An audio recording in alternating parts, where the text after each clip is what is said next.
Myself, Assistant Professor D.S. Kambale, Department of Commerce, Gopal Krishna Gokhale College, Kolhapur. Previous lecture, we see the content of types of shares. Now we see the forms of share capital. First, authorized capital. The amount of capital which the company is authorized to raise by its memorandum of association and with which the company is registered of the companies, the capital is named as registered capital or nominal capital. Share capital चे जे एकूण ज्याला आपण माहिती म्हणतो share कॅपिटलचे रूप आपण असं म्हणूया त्याला. त्याच्यामध्ये पहिला भाग कुठला येतो बघा तर अधिकृत भांडवल, ऑथोराइज्ड कॅपिटल त्याला असं म्हणतात इंग्लिशमध्ये. तर कंपनी ज्यावेळी कराराप्रमाणे कंपनीचा नोंदणी करते, भांडवलाची नोंदणी करते, त्याला अधिकृत भांडवल असे म्हणतात. अधिकृत भांडवलाची रक्कम केव्हाही कंपनीच्या कॅल्क्युलेशन मध्ये घ्यायची नसते, ती फक्त दाखवायची असते. त्यामुळे त्याला अधिकृत भांडवल असं म्हणतात.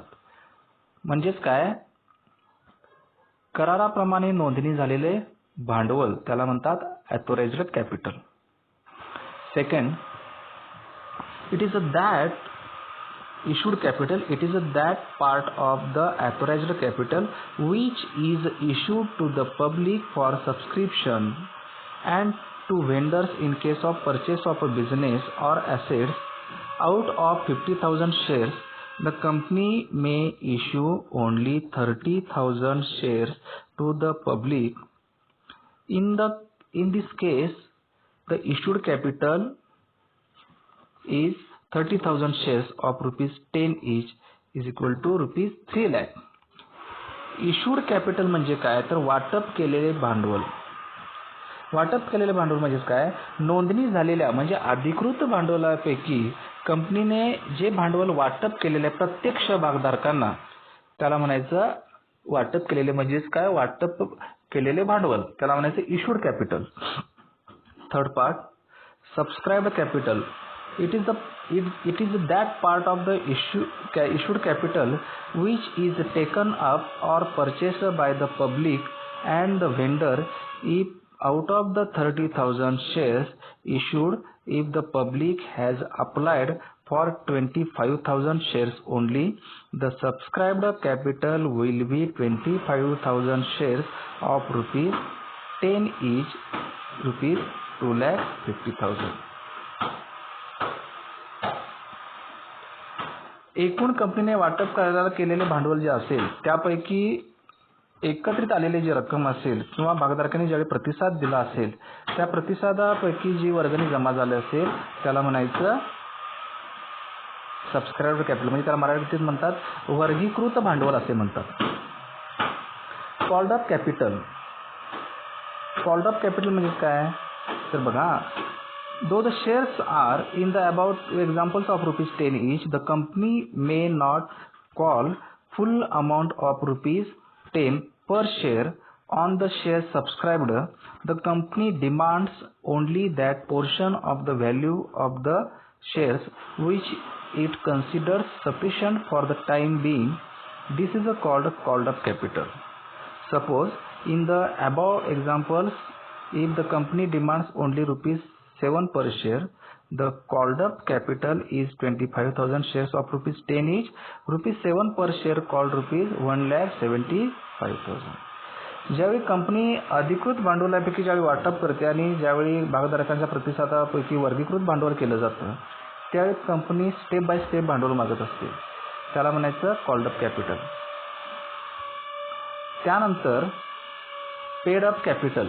पेड अप कॅपिटल म्हणजे काय, it is that the portion of the called up capital which has actually been paid by the shareholders, as also the extent to which the shares have been issued as paid up to vendors, as it is likely that some shareholders may not pay all the amounts demanded and due to their shares.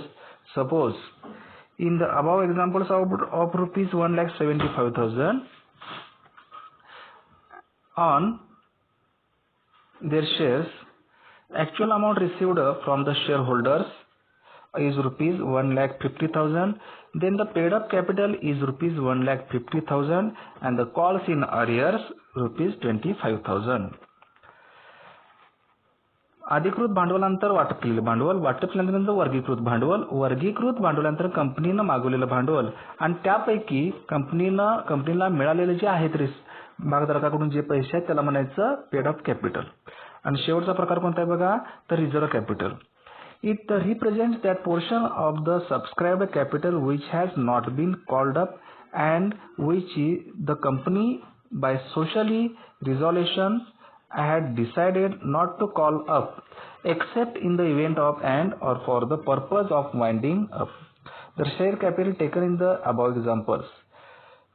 Reserve capital म्हणजे काय, company काय करते बघा, आपला राखीव भांडवल ठेवते. ज्यावेळी भविष्यात कंपनीला एखादी गरज लागू शकते किंवा गरज लागेल त्यावेळी अशा प्रकारचं राखीव भांडवल ठेवलं जातं, त्याला म्हणायचं रिझर्व्ह कॅपिटल. कोणकोणते प्रकार, अधिकृत भांडवल कंपनीचं रजिस्टर्ड असतं, इश्यूड कॅपिटलमध्ये कंपनी वाटप करायला भांडवल काढते, सबस्क्राईब कॅपिटल म्हणजे कंपनी त्याचा वर्गीकृत करून टाकते भांडवल, कॉल्ड अप मध्ये कंपनी लोकांना कॉल करते म्हणजे मागून घेते त्यांच्याकडून, आणि पेड अप कॅपिटल म्हणजे प्रत्यक्षात भांडवलाचं वाटप केलं जातं, आणि रिझर्व्ह कॅपिटलमध्ये हे भांडवल राखीव स्वरूपाचं ठेवलं जातं जेणेकरून भविष्यात कोणत्याही प्रकारचे प्रॉब्लेम तर त्यावेळी कंपनी ते मागू शकते.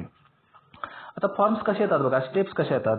बॅलन्स शीट प्रमाणे equities and liabilities for share holder funds, share holders capital, authorised capitals, equity shares, issued capital, issued equity shares, subscribed capital, equity shares, called up and paid up capital, equity shares, and calls in arrears.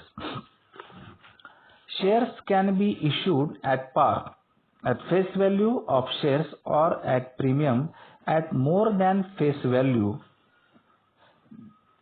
or at discount. Some certain restrictions. This will be explained further. That raising of capital, a public limited company issues a prospectus and appeals the public to subscribe to its share capitals.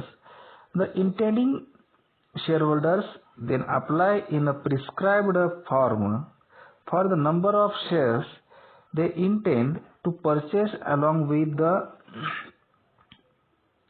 application money. Face value of the shares shall not be less than 5% demanded by the company. Allotment. On expiry of the date of receipts of application, the directors of the company proceeds with the work of allocation of shares to the applicants in response to their demands and the shares issued.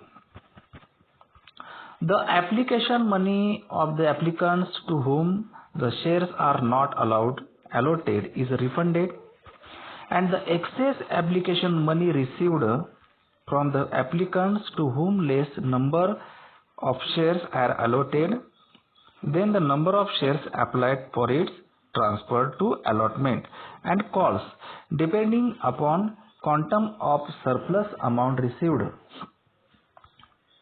On the shares being allotted, the second installment, further portion of face value is demanded.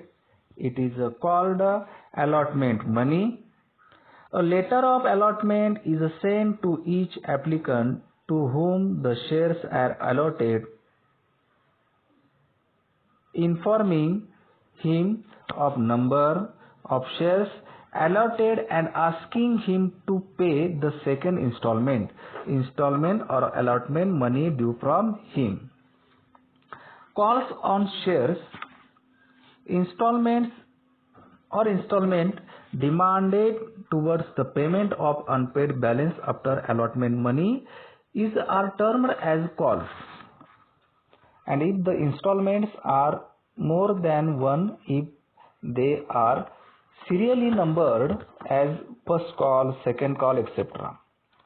and the last call as final call.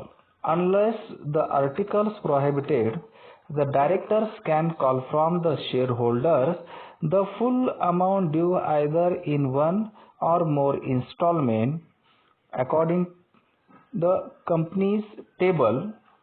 Period of 1 month must be between two calls and the face value of the shares is collected of the installment.